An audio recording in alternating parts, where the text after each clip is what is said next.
welcome back to All Talk No Balk, episode 17, which is how many rings my LA Lakers have as of this very day. I'm Heather. I'm Charles. And I'm Reese. And so right now we're in the World Series, and let me preface everything by saying I've been dreadfully wrong on all accounts leading up to this matchup in the World Series. And then once the World Series has begun, I've been wrong some more. So I don't know anything about baseball, and I'm unqualified to speak about baseball. But in all seriousness, well, that is serious. But in all seriousness, we're in the World Series. It's very exciting. 3 games have been completed in favor of the Dodgers, 2-1. And we're going to break them all down, game 1, 2, and 3. And then we'll get into your take, our take. So game 1, what I was seeing was all good things from the Dodgers because they got to Tyler Glasnow pretty quickly, a guy that flame throws, which of course we know the Dodgers love hitting their fastballs. And Mookie with some incredible plays all throughout the postseason. There have been incredible Dodger defensive plays, which have been so refreshing to see. And they've oftentimes fueled their offense.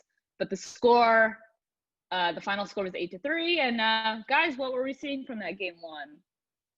A lot of good stuff from the Dodgers. Kershaw brought his good stuff in game 1. Everyone was hitting. They looked like they were a playoff and a World Series team. They came in there like they had been there before. Kershaw looked great. He came in there and dealt. Everyone was talking about him. And like I said on the last podcast, guys, it finally seems like David Roberts knows what he's doing out there. And he pulled his head out of his butt, and he's ready to go and win a World Series this year. He's not going to blow it, guys. I really think that they win tonight. And, you know, game 6 is when they finally finish it out. But back to game 1, I just loved what I saw from them, hitting, pitching, all around.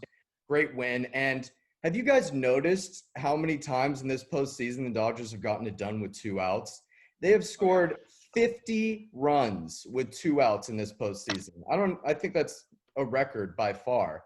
And we're still we just finished up game 3. So I thought that was amazing. And, you know, going into everything else that they've done in this postseason with their bullpen and everything hanging in down 3-1, it seems like it's going to be their year and everything is going their way. And I'd like to real quick. Hold.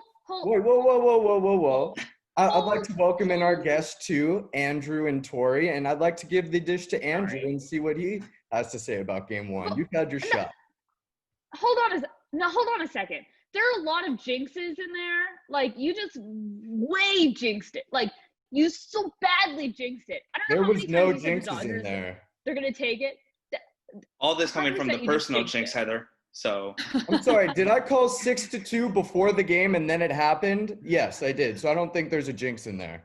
He did. Go check out his article. But you can't say clairvoyant. That's not a jinx.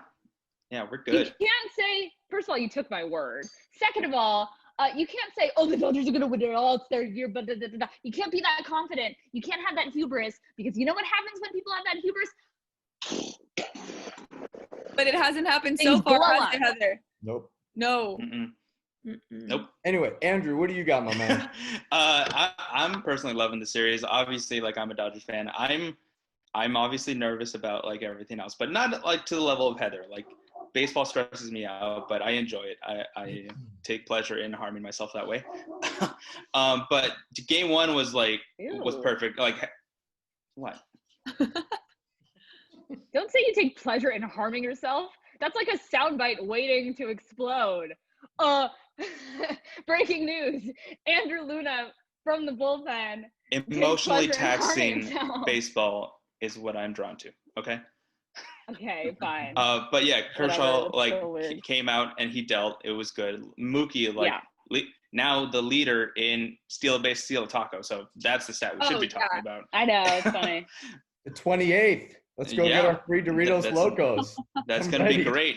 But that stat about the two out runs, that's definitely something that's been consistent throughout the entirety of the playoffs. It's been good to see, whereas like if you get a man on with 2 outs, like you're not done. You're not out of it. Their historic first inning in Game 3 of the NLCS, all 10 of their runs came with 2 outs. So they're definitely dangerous. You've just got to get that third out in order to stop the bleeding. It's almost expected. Mm-hmm. It's kind of weird at this point. Yes. Scenario where it's 2 outs, you expect them to be done, and they keep it going. Right. Yeah. So Reese, we'll bring it to you for Game 2, which yes, the Dodgers have the ability to lose. It doesn't sound like it based on the beginning of this podcast, but they do have the ability to lose, and they did. It was a bullpen game. Exactly. The score got crooked quick, and then the Dodgers did fight back, so that was good. They saw some of Tampa's higher leverage relievers in that game, but they couldn't come up with a big hit, and that 9th inning was pathetic, but I'm just really hard on them. So that was almost an immaculate inning. Had one of those been a strike and not like a fly out or whatever that was. Anyway, Reese, what did you see in that loss? You wrote the article, I think. No, Charles did. Sorry. Go ahead. Sorry. Well, what I was going to say is, like, I really think that the reason that the Dodgers lost in the first place was because it was a bullpen game. So I think that the Rays had that advantage. And something I kind of wanted to talk about in general is just the Dodgers, like, offensive production. Like, it's been so great this series. They did fight back. Like, it wasn't a horrible loss. I mean, yes, at the end of the day, a loss is a loss and it matters in the World Series. But at least, like, they showed, their ability to fight back in a situation in which there is a deficit. And, like, the other 2 games aside from Game 2, obviously they came back and won. And so I think that there's a lot to be said for the Dodgers. I have a lot of confidence with them in this series. Additionally, like, I do want to talk about the Rays for a second. Like, I know, like, the Dodgers pitching isn't, like, stellar. Like, you wouldn't look at the Dodgers bullpen and be like, oh, that's great. You know what I mean? But they've got some great starters. And, Urias is going to start tonight, and he's leading the postseason with 4 wins. Is like 0.56 right now. Like, that's great. And the fact that the Rays struggled so badly against Buehler, whose ERA, I mean, his career postseason ERA is like 128. And he came into Game 3 with like 189. And the fact that they struggled so much against Buehler, who, I mean, he did have an excellent game, but his ERA is like double that of Urias is coming into the game tonight. And so I think that the Rays definitely have that working against them. And so, again, the reason I'm saying all this, going back to Game 2, I think that the Rays did have an advantage because it was a bullpen game for the Dodgers. But I think that the Dodgers pitching, at least their starting pitching, has definitely taken its toll on the Rays, and I think that that's going to show tonight as well. So. That's nice. We'll do predictions in a minute. But yeah, Tampa, came out that game really hot offensively. Brandon Lau, that's how you say it, right? Lau? I think it's Lau. He had 2 homers, I believe, in that game. So, they did have some offensive production, which was unexpected, I think.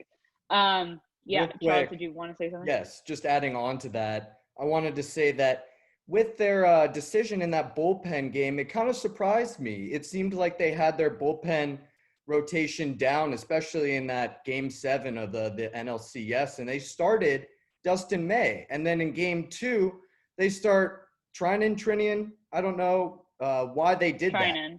Trinan, yeah. So I don't know why they did that instead of starting Dustin May when it worked out. And they left May to hang around in the 5th or 6th inning, and then that 2-run shot came up, and that was the game right there. So if they don't leave May in, if they start him, and he was also taking pitchers out with 2 outs in every inning, and then in that inning, they left May in instead of bringing in Joe Kelly to get him warmed up for the next one. So a little bit of a confusing scenario there that I didn't really understand. I don't know if that was a bullpen issue or if May needed some more rest to get into that game. So that was a little bit confusing for me. And back to what Reese was saying about Julio tonight. I mean, the Rays have the most strikeouts in a shortened season at over 600, which is averaging more than 10 a game. So I'm interested to see how he pitches tonight. They've been fanning a lot on those fastballs that you were talking about. Yeah. That was, so then the series was tied 1-1, and then they had the off day. So Dodger fans got to sit in the anxiety of a tied series for a day. And then we got to Game 3, and all eyes were on Walker, and Walker smashed it. And, again, a theme with the Dodgers, they got Charlie Morton out of the game very early. a guy that's been great this postseason and in cheating postseasons past. And you got to think there's a little chip on their shoulder in that game. But yeah, another offensively productive game. Great double play by Justin Turner. Defense all the way around, offense. So yeah, Tori, what were you saying from last night's game, with the exception of Kenley throwing allowing the home run? Sort of a good pitching performance all the way around. So what were you saying? Yeah, no, I agree. Last night's game was definitely very exciting. It was good to see the Dodgers coming out strong. And they honestly, I'll give it to them, they do look like a championship team right now, all the way around, from pitching, their bullpen, and also offensively.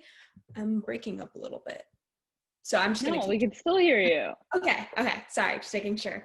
But yeah, Bueller honestly has been impressing me so much. You guys know, I'm not a Dodgers fan, but honestly, I love watching him play. Yeah. Like he's so exciting. Like he's just so good. Just the way he comes off the mound. He had 10 Ks last night. I think he broke a record or tied a record for postseason wins. Don't quote me on that, something like that.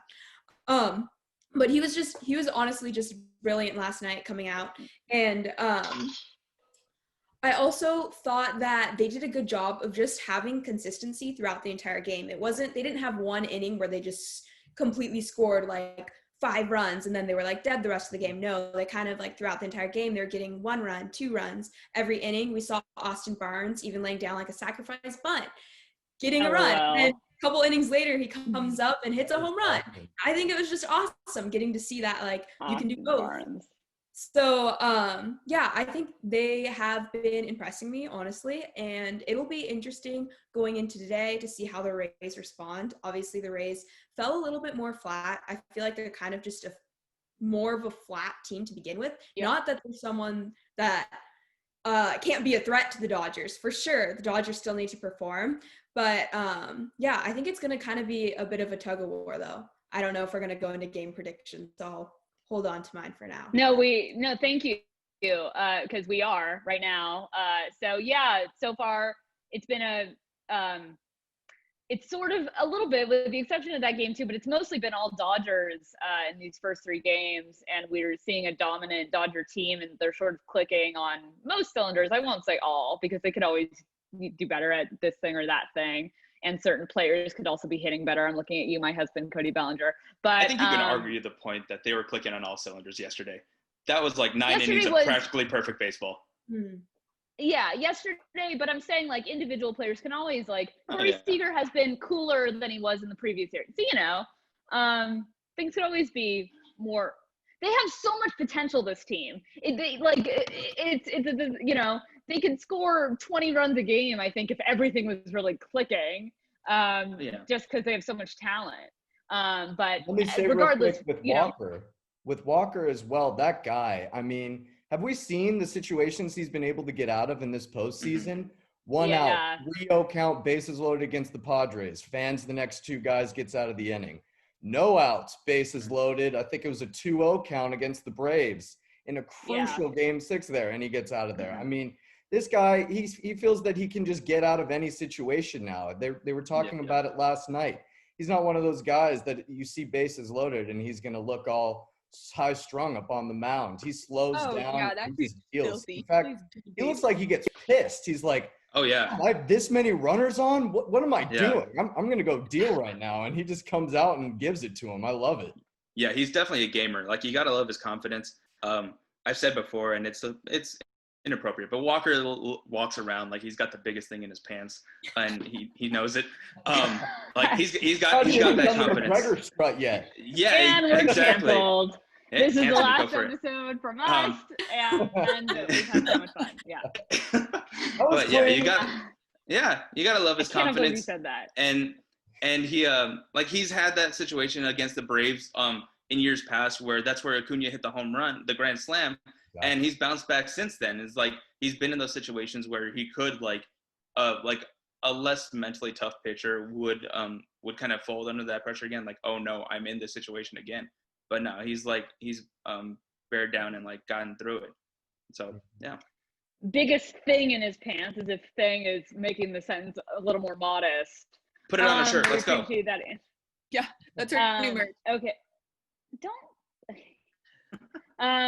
So prediction. So I'll start. I will say that the Rays win in 6. Why? Because Julio, I think, bombs Kershaw. To ask him to go back to, in sort of 2 games in a row, really stellar is a lot. I think the Rays wake up and the Rays win it in 6. Who's next? The Oracle will go. I predicted a 6-2 victory last night. Can't believe it. Vegas bookmakers, they're looking for me. They're hunting me down right now. I feel exposed already. But I will say that tonight they got it with Urias. It's going to be a close one, but they have it about 3-2. Rays take an early lead, but the Dodgers come back. Bold call, Kershaw. I do agree with you there, Heather. He's going to blow it in Game 5. He doesn't have his stuff back-to-back normally, and the bullpen gets it done in Game 6. They figure it out what they did wrong in Game 2. They come back. That's so wrong. 6. I'm sorry. That's like so wrong. I'm sorry. Heather, have you been right about anything, Heather? I'm seeing a big goose egg. Yeah. So far. Yeah. I trust Charles's opinion over your track record. But the bullpen you don't. No. Dustin May and Tony Gonsolin have been bad. Okay. No, they haven't. Been bad for no, they haven't. games in a row. It can't. They have not been bad for the Dodgers. It's too messy. They got to do it with their bullpen. It's got to be. It's got to be rough in a way. Yes, they got to get it done. Let me go backwards a little bit. Here's the real situation. If they win tonight, they need to win tomorrow because it's poetic and it's beautiful and it's all the things that the baseball writers love to write about. Kershaw winning the game, whatever. But if they lose one of those 2 games or whatever, if they could lose both. But if they lose one of those 2 games, then to expect the bullpen to then pitch well again is ridiculous. Then it'll go to a Game 7. They did it against the Braves last series. What are you saying? Heather, we just came back from a 3-1 deficit to winning Game 7. Our starters didn't all do that. I think we've got it. You can trust the starters were a big part of why that was able to happen. In a Game 7 game, I think they could do it in a Game 6 game with a 3-2 lead. You've also got to look at the arms Dave Roberts threw in Game 2 out of the bullpen. He saved all the big arms. He didn't throw Baez. He didn't throw Gratterall. I don't think he did throw Trinan. He threw Gratterall? Mm-hmm. And he did throw Trinan. No. But he didn't throw. No, he didn't. Yeah. In Game 2, he did not throw Gratterall. I don't think he threw Gratterall. He threw Floro. He threw McGee. I thought he said Game 3. Yeah, he threw all the arms that have been struggling a bit. So obviously, that's gonna be of concern. Minor concern. But the thing is, it wasn't our greatest game. And if Kike gloves that ball to second and turns that double play, then that game turns out a lot differently. And the fact that we can still put up a fight even after not playing our best game and almost come back to tie the score, we got to have 3 bad games before the Rays have 2. I trust our chances in that. As far as my prediction for the rest of the series, I think we win out this weekend. Julio will come out. He's been good. He's got that confidence now. And I don't think Kershaw blows it. I don't think he has his greatest start, but I think he can get it done. You guys don't consider any of the intangibles that we've seen in the past 5 years. What about let's say they win tonight, which I don't think they do. It is 2020, Heather. It is not the last 5 years. Okay, but I'm saying Kershaw pitching, even if it's not his best performance in these, think about Tampa's perspective. They are going to be fighting for their lives. Dodgers are going to get overconfident. We see what happens when that happens all the time with the Dodgers. The minute they get overconfident, I think the Dodgers know not to get overconfident.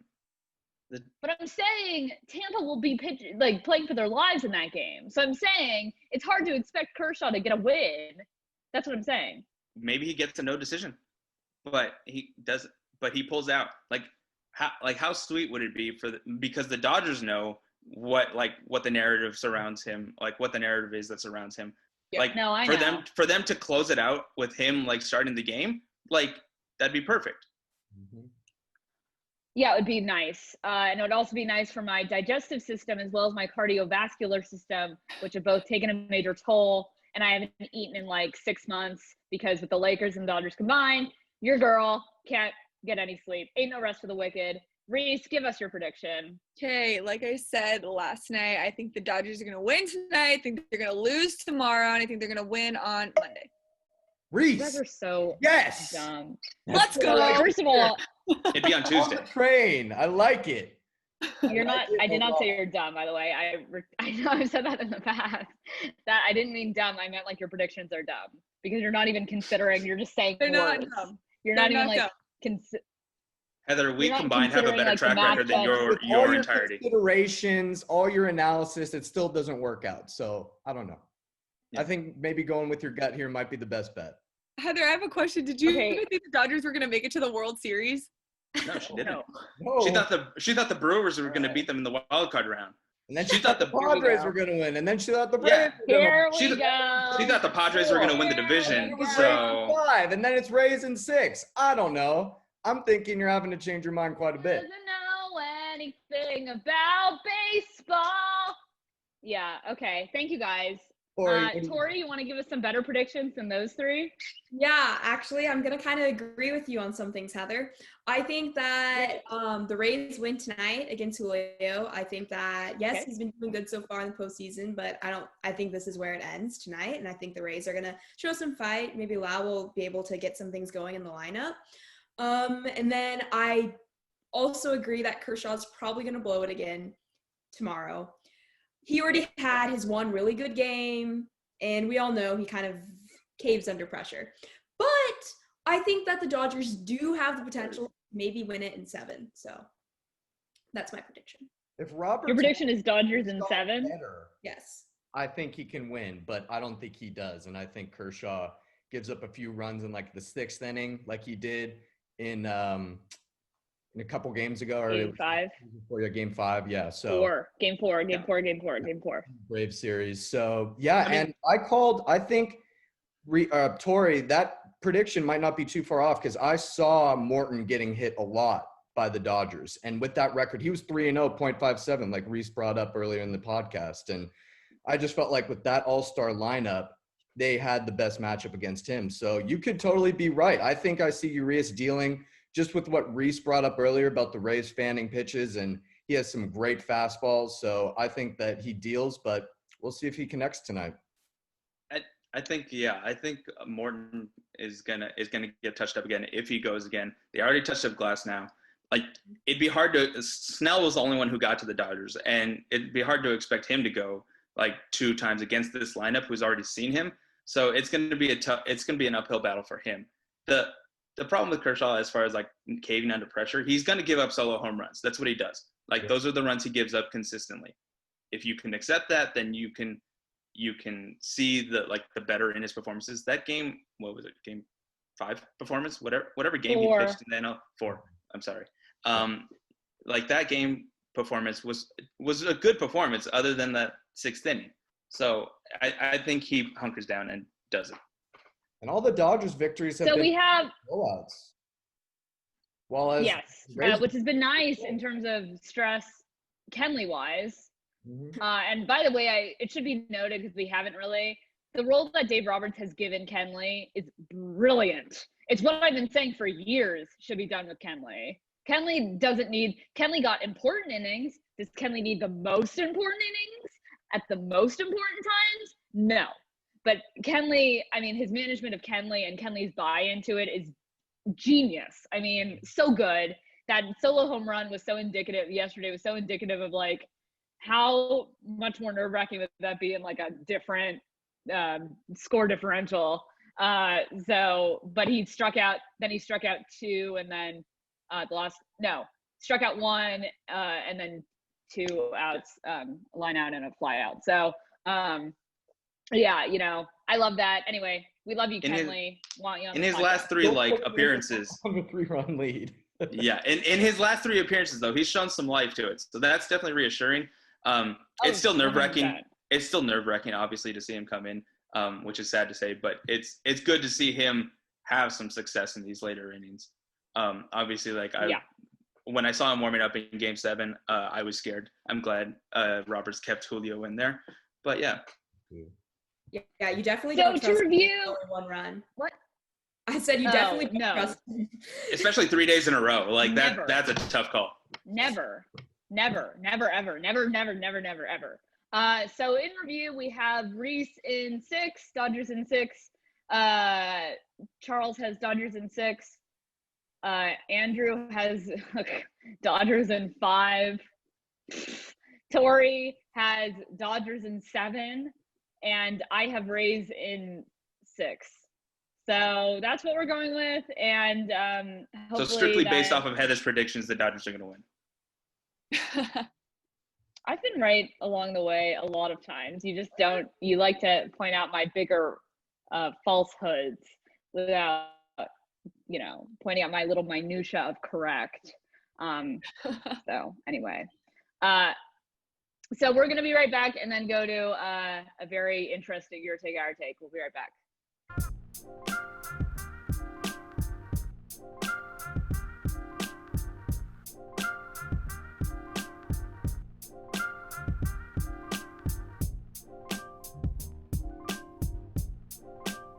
Welcome back to All Talk No Balk.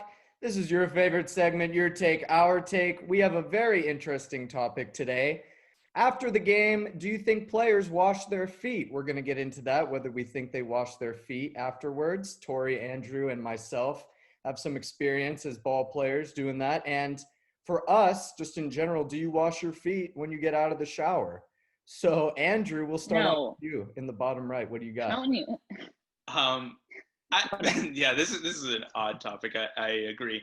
I think the answer to both is yes. Especially after a game or like practice and all that, like the dirt's like if you're anywhere, but especially if you're like sliding or making diving plays, myself like as a pitcher, my foot would like drag across the dirt. So one of my feet would be particularly dirty. So obviously like you've got to wash it all off. And in a normal shower, yes, you wash your feet. I don't know what else to add. This is like, Tori, what do you think? Yeah, no, I think you're on the right track. I definitely agree. I, as a ball player, would always wash my feet. Honestly, I'd be so like caked with dirt sometimes, like even like on my hands or arms or whatever, it would literally be like a different shade just because I had so much dirt on me from playing on the field. So I definitely think it would be unsanitary if you didn't wash your feet in the shower after playing baseball, softball, whatever. So I think that players definitely do wash their feet. Go ahead, Reese. I did not play softball or baseball, but I did play soccer and I ran track. And so I did wash my feet after my games because my feet would get disgusting, as I'm sure any athlete can relate to. And I still do wash my feet. And I think that professional athletes wash their feet. And okay, something I want to say too, and I'm going to throw this in there, like when we go to college for the first time and we're living in the dorms, they always say to like wear shower shoes when you're in the shower, right? So like, do you think athletes, do you think they have shower shoes for the locker room showers? Isn't it like you get like hepatitis if you don't? Is that what it is? I feel like professional like facilities have it where they could probably afford to have it separated into like different showers. Okay. But that's just, I've never been inside the shower of a professional facility, so who's to say? Yeah, because it's like communal shower, so I don't know, obviously, exactly. Like, I've never been to a professional locker room before, so I don't know what their shower situation is, but, like, in terms of, like, communal bathrooms, like, at least, like, with dorm life, like, you have your shower shoes, everything's kind of grody, so I don't know if it's the same situation with, like, professional baseball. I do think that they wash their feet, but I'm just throwing in an added question if we think that shower shoes are a part of that process. But Reese, even with the shower shoes, from my experience when I was living in a dorm, I would balance on one foot. Exactly. Yeah, you do like the whole flamingo thing and then wash it and then put it back in. Switcheroo. Good to go. Yeah. Exactly. So, yeah, thank you. First of all, the reason this topic was chosen was it was one of the most hotly debated internet topics actually of between 2018 and 2019. So that's why we're talking about it. But also, to Reese's question, whoever doesn't wear like shower shoes in college is a monster. But it's not hepatitis that you get. Hepatitis is a blood disease. Wait, what do you get? It's like Like it's just like bacterial, like You get athlete's foot. Athlete's Yeah. foot. well, other but you could get like more serious conditions than just athlete's foot. But yeah, I would say though, to the other points, that washing feet. Now we need to define that, because I think we're all not on the same page with what washing feet is. Is washing feet just putting them under the water? Which obviously if you're showering, you're putting your feet under the water. I mean, there's no question. Or are you like scrubbing with soap and water in between individual toes? Scrubber. Okay, well, I do not do this, but I would say also that my feet don't get terribly dirty. I kickbox, or I would in like a non-pandemic situation, and I wear shoes and socks, so my feet don't get. That's not like the grossest part of me after I'm done kickboxing by any means. Also, there are people that are more inclined to have smelly feet. This is not me, so I understand if you have smelly feet that you might want to be more proactive in washing your feet more thoroughly, but this is not me. But I think to Reese's point of do the players have to wear shower shoes in the locker rooms? I don't think so, because I think with college you have so many people in like one dorm, and locker rooms are obviously, they have their own attendance after each game, so they're cleaning it. I don't think they need to, but I don't think that players wash their feet. Or like the way I think of feet being washed is this, like you scrub yourself with soap, like you wash with soap, and then the soap drips down to your feet. That gets to your feet, and then you wash with water. So you wash everything off with water. And I could demonstrate, but we would be canceled quicker than you could say cancel culture. And so I won't. Yeah, I think that's the consensus. I don't wash my feet with the right there, thought in mind. Yeah, but I think my feet get washed. So that's what I did know. I want to add something really fast. I had a peer in college that used shampoo to and called that soap to wash her body. That's horrible. What? That's a whole separate issue. Because I guess she thought that the same properties in soap lied in the shampoo and conditioner that we use, and there might be a point to the beauty industry is trying to get at girls to use all these different products, and there might be a point, but I think that's still gross. And I use shampoo and men conditioner and soap, especially with hair like mine. You gotta make sure the products are differentiated enough. But yeah, I would say that I wash feet, but I don't have the intention of washing feet. What about you, Charles? Well, it's a rare day. I'm going to agree with you, Heather, that I think that most ball players in a 162 game season aren't really concerned every game about their feet. I think with the sandals, that they're just letting the soap drip down and they're getting their feet soapy, and then they just the main thing here, I want to give a shout out to drying over washing, because I think drying your feet is very crucial. Otherwise, all that stuff just gets there. You got to get in between the toes afterwards. It feels nice. And I'm sure that there are those guys on baseball teams who love really treating their feet, those one-offs who use the moisturizer and all that stuff to get their feet nice and smooth. But I think your common ball player isn't worried about how their feet smells after a game. I think they're more concerned about how they did. And if they lost, they're definitely not concerned about that. So I'm going to go with they do wash their feet for the most part because of the soap. They just kind of let it trickle down, but they're not really. They just don't put much effort into it. Correct. Yeah. It's not a high intensity. The drying's where it's at. The drying you got to be more concerned about. I'm gonna challenge you on that, Charles. What is drying your feet? What do you mean by that? It's when you put your foot up on your little shower rail, and then you get your towel, get in between each of those toes, especially the one that went all the way home, and then you're done. You're good to go. You mean this little piggy? Right. You gotta get that little piggy at the end there. That's the most crucial. Especially because I'm sorry. I'm just gonna look kind of weird. So which toe do you think? So that's the one you think is the most there. important, is your pinky toe. the pinky toe.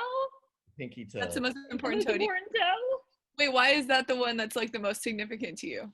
Yeah. A lot of the pinky toes, I'm pretty sure, like at least with mine, maybe I'm just weird, but it's kind of like slanted a little bit, so it's like pressed up against my other toe. So I gotta get in that in between I'm there, looking you know? at mine right now. We are providing it's amazing like imagery. cozy again. Yeah. Yeah. It is Well, kind of this is a I feel like your big toe just kind of makes that happen, you know? It's just like I'm over here, all you other ones just well, go. your big toe's like vibing by itself. There's definitely a gap, and then all the other ones are like riding pretty close to each other. I'm literally looking at my feet as we speak, so Yep. I can That's confirm. my- so On that. this is So a it's judge. vibing. And I That would was love the to quote see of the day. those shower sandals on a lot of those players. Maybe they have some cool sandals, some cool No, footwear. they You sure- have the, they you know don't- how they have the Joe Kelly cleats? You think they have Joe Kelly shower shoes? I'm- I'd buy those. I'm sure they're emblazoned with every team's logo. Yes. Yeah. Now available on the Bullpen's Oh merch my God. site. That's No, I'm just what we need. Uh, Shower shoes. Forget shower the mini skirt. I want shower shoes. Yes. No. The people don't understand the minis. That's an inside joke. Yeah, I would say to Charles that this is a judgment-free zone, and whatever your feet look like or smell like, there's no judgment unless it's pointed towards me, in which case it's, I guess, free reign to judge. So yeah, I would say that players, but they do look clean after, in the post-game interviews and such. So I do think they genuinely do care about the shower. What? Like the players look clean? Yeah, the players look clean after the games. Right. Because yeah. after they shower, like in all sports, actually, they look clean. So I would say that I would disagree with you there, Charles. I would say that they do care about getting clean, but I would say that feet in general, I guess if you're wearing shoes and socks, like I said, unless the dirt really gets in there, but especially if like maybe you're a pitcher, I would say that it's unnecessary because you're wearing shoes and socks so they're covered, unlike other parts of the body that might get dirtier. I can attest to that. The dirt penetrates the socks no matter what.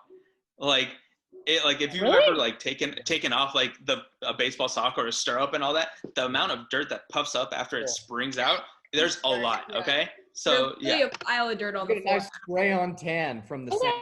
yeah. Yes. Yeah, so it's definitely all that. You're definitely very tan after it. So there's a lot to wash off. Which is why I'd expect them all to wash it.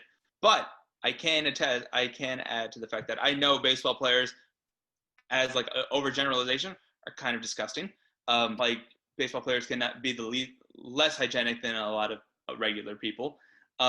Having played with some and having been one myself, like if you looked at Freddie Freeman's shirt that they were talking about last series, he has like this old ratty tattered shirt that he wears under his jersey every game, and he washes it, but it's like to threads, and it's so like baseball players have some weird superstitions. So I also wouldn't put it past them to like linger in the filth, because also like after you've done playing, like that uniform is pretty comfortable. So like So that's the weirdest your take our take we've ever done, and I don't think we got canceled, but I think we made it through just barely. There were it's not for lack of fuzzy effort. times. I tried.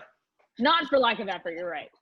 We were very much pushing the limit, but we'll be right back with the wrap up.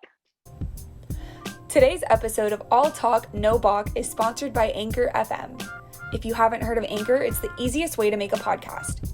First of all, it's free, so you don't have to worry about any additional charges or fees, and you don't have to have a limit on your creativity. Speaking of creativity, there's creation tools that allow you to record and edit your podcasts right from your computer or phone. So, if you're on the go, this is definitely the platform for you. Anchor will distribute your podcast for you so it can be listened to on Spotify, Apple Podcasts, and any other listening sites. Also, you can make money from your podcast with no minimum listenership. Anchor gives you everything you need to make a successful podcast all in one convenient space. If you're just getting started with podcasting, or if you're already a seasoned content creator, please download the free Anchor app or go to anchor.fm. Again, that's anchor.fm, ANCHOR.fm.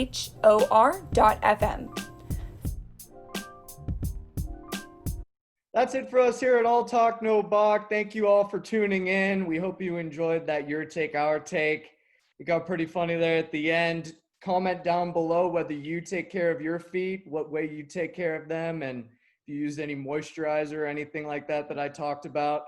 Make sure to follow us on social media, on Instagram, Twitter. Got the Facebook coming. TikTok is on its way. Facebook is kind of live, so make sure to go check us out there as well. As always, make sure to go check out the Spotify and the YouTube for this podcast and subscribe and make sure to listen. And don't forget, the Bullpen is always coming out with merch. So stay tuned for that. We're always coming out with new stuff. Be sure to check that out.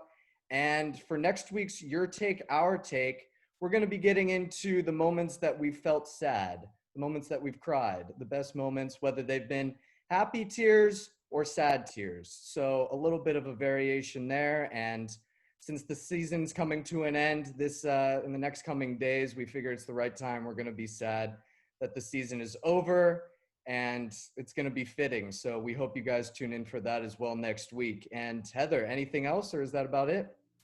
Yeah, I just want to give the audience a spoiler that I cry most days, but then especially when the Dodgers lose their third World Series in 4 years, that'll be a tearjerker for sure. No, yes.